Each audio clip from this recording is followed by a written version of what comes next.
With the release of Transformers Rise of the Beast, the world has now fallen victim to 7 of these mostly depressing and factory-made CGI fests that for some reason keep making money. If it sounds like I hate this franchise, you are half right. I like some of these films, and I can't fucking stand some of the other ones. In this video, I'll be ranking all 7 of these. Things from worst to best. Before I start, make sure to like this video and subscribe and turn on notifications. Also, slight spoilers ahead for some of these.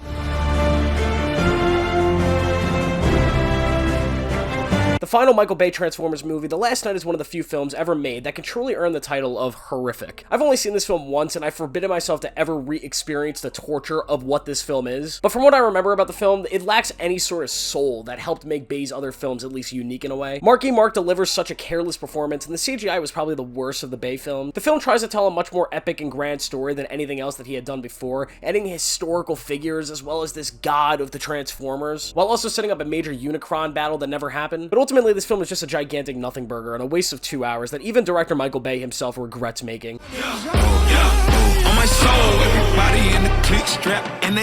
The newest and freshest Transformers film may actually be worse than The Last Night for me, but I'll give it the benefit of the doubt here. At the very least, the film is a standard Hollywood action movie, and it's decent at doing that at least. And that's honestly part of the problem. This film is supposed to be the big reboot of this franchise to launch it into the next decade of films. But the issue is that they decided to make the most basic, simple, and cookie-cutter film possible. The film feels like the first ever movie written by ChatGPT. Like it was written in like some lab by robots. The human characters are dull, extremely unlikable, and poorly written. The Transformers themselves as well, and the Maximals are actually sort of cool at times, but ultimately they felt a lot less believable than in any of the Michael Bay films due to the atrocious CGI, as well as the characters themselves just feeling more wooden than usual. The villain is laughably bad, the comedy is painful, and the film ends with a huge reveal of another Hasbro franchise, teasing an eventual crossover I'm sure they're gonna end up making, that I promise you not a single person on this planet has asked for. When Martin Scorsese and Quentin Tarantino came out and called superhero films amusement parks in a way, and not real cinema, this is the type of movie that I think they were really referencing. This film is everything wrong with modern day Hollywood. No innovation, no effort, and the bare minimum of explosive CGI and over-the-top action to maybe entertain some of the regular and basic audiences out there. I think audiences deserve better than this, and although this certainly is not like a terrible movie by any means, it gave the same energy that Disney's Star Wars films or even the Obi-Wan Kenobi show kind of gave, where it all just felt like it was made without love, without any care for the actual source material or the characters or the world or storytelling or cinema in general. And that's not a shot at the writers and directors. I'm sure there were talented people in the room and behind the camera who really wanted to make something cool, but somewhere along the line, this film just became more of a ride at a Universal park instead of an actual movie. And that's the problem with a lot of these things that are coming out today.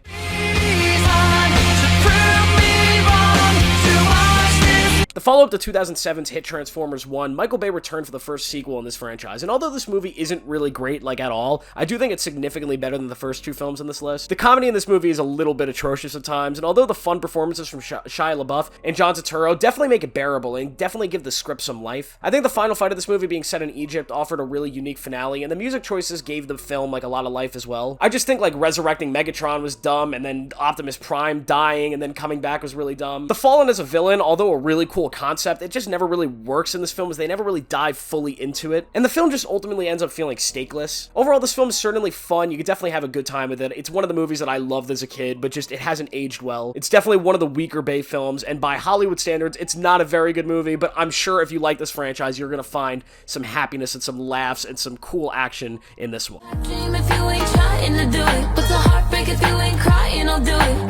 This film is the first and so far only solo film in the Transformers universe, and I don't know, it just doesn't really work for me fully. Haley Steinfeld was great, and her relationship with the Bumblebee character works well enough to carry this film, but the stakes of the story just felt lower than the others, and this is also missing that over-the-top Michael Bay style of filmmaking, with the ridiculous action and explosives and the dumb comedy that'd really make the previous films stand out and have like their own type of feel to them. I do think the action in this film works, and the opening Cybertron scene is maybe the best scene in the entire franchise, and really makes you question why they haven't made an entire film around that sort of story. But regardless, this film is fine and definitely worth the watch. I mean, it's definitely not my favorite of this franchise, but you could definitely, it's not a terrible movie.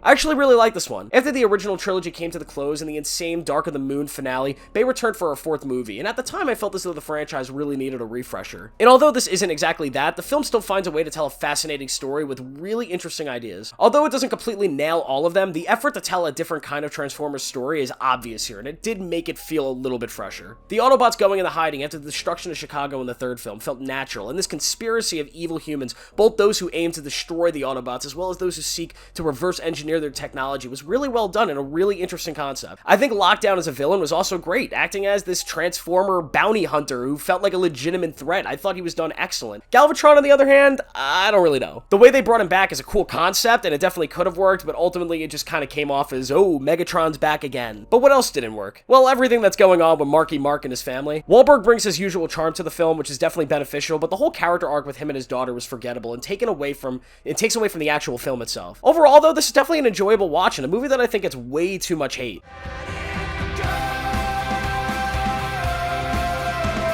This film acts as the epic conclusion to the original trilogy that Bay had created, and yeah, it kinda fucking rocks. Dark of the Moon sets up this final mega battle between the Decepticons led by the evil Sentinel Prime and a force made up of Autobots and humans. This battle feels huge, taking place in Chicago, and the CGI as well as the fights themselves within this battle are done exceptionally well. Big moments feel huge, the emotional moments feel emotional, and the ending, although predictable, is memorable and satisfying for the franchise. The film definitely has its issues. The first 45 minutes are forgettable, and Patrick Dempsey's character as well and the new love story were just sort of unbearable. Shia brings his all, though, and his character mostly works. Ultimately, this film feels like what should have been a satisfying conclusion to this story and these characters, and was probably as high as a sequel to the original film could ever get.